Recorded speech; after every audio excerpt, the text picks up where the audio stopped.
Okay, right back with you, excuse me, on the Rich Van Tassel channel. Giving you the breakdown of last night's Monday Night Football game. The Steelers won on the last second touchdown by Le'Veon Bell. Now we went over the call last night, the bad call that I thought was. Not going to dive into that again. Give the Steelers credit for going for it. They're going for the win, not playing conservatively and playing for the tie. But frankly, that's what I expect from Mike Tomlin coach team. I don't expect them to be conservative. I expect them to play for the win. So, fortunes favor the bold, and they certainly did last night. The statistics, starting with the visiting Pittsburgh Steelers, Mike Vick was 13 of 26, 203 yards, one touchdown, one interception. Le'Veon Bell, another impressive game, 21 carries, 111 yards. It's 5.3 yards per carry, and one touchdown. Marcus Wheaton had a long touchdown. It was his only catch. It was 1 for 72 yards. Heath Miller 3 for 46, and Antonio Brown was held in check at 3 for 45. Now was that the San Diego Chargers defense that was doing it, or was it the limited playbook with Mike Vick?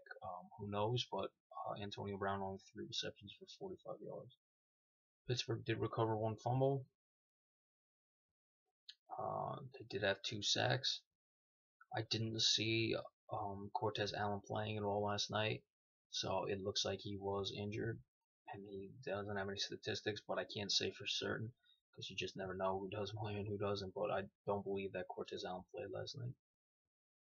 And Pittsburgh had a touchdown or an interception that was returned for a touchdown on a bad throw by Philip Rivers. The Chargers, Philip Rivers threw the ball almost 50 times, was 35 of 48 for 365 yards, 2 touchdowns, and the one interception that was returned. Melvin Gordon was not very good, 15 carries for 42 yards. Danny Woodhead, 4 carries for 10 yards out of the backfield. It was only 19 carries for 52 yards, not even 3 yards per carry, so not going to get the job done there. Antonio Gates had a very good game coming back from his suspension, 9 receptions, 92 yards, and 2 touchdowns. Danny Woodhead out of the backfield, 5 receptions for 66 yards. And Malcolm Floyd, who was on the injury report, was held in check. He was only 3 for 48. Keenan Allen was 6 for 57. So 9 catches for 105 yards between those two guys. Philip Rivers, big targets that he likes to go downfield on the outside too, were held in check by Pittsburgh. Melvin Gordon lost the fumble that was recovered. They did have 3 sacks. Jimmy Wilson did have an interception. Now, the offenses were very sloppy most of the game. They just weren't doing much. You'd expect that with the backup quarterback Michael Vick in for San Diego. A lot of bad field position is what did them in. The offense have picked up a little bit at the end.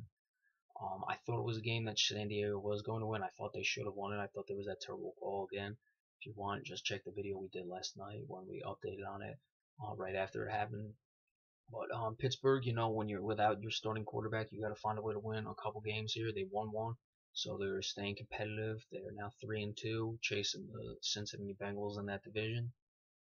So they have their work cut out for them, and it's good to get wins like this, especially without Ben Roethlisberger playing. So Pittsburgh will move forward from there. They're now 3-2. San Diego is left looking up. They're 3 games back of 5-0 Denver Broncos. So it'll be certainly a tough task for them to get back in this division race. Frankly, I was expecting a little more out of the teams in the AFC West. I didn't think Denver was going to be this good, but I thought that the teams, while I had Denver winning the division, I thought that the other teams, the Raiders especially, as well as the Kansas City Chiefs, would have been doing a lot better than they are.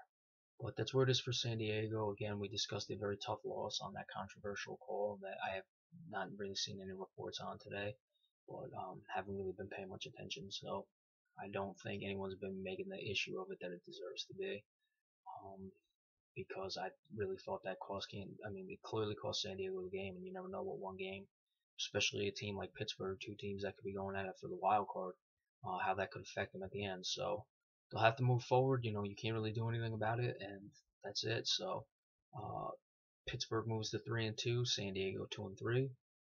Be sure to stay tuned the rest of this week. We'll keep you updated on the baseball, and we have the Thursday night game coming up once again right after Monday's over. It's only 2 days till the Thursday night game, so we'll break that down for you. So stay tuned for that, and we'll see you later in the week. Thanks so much.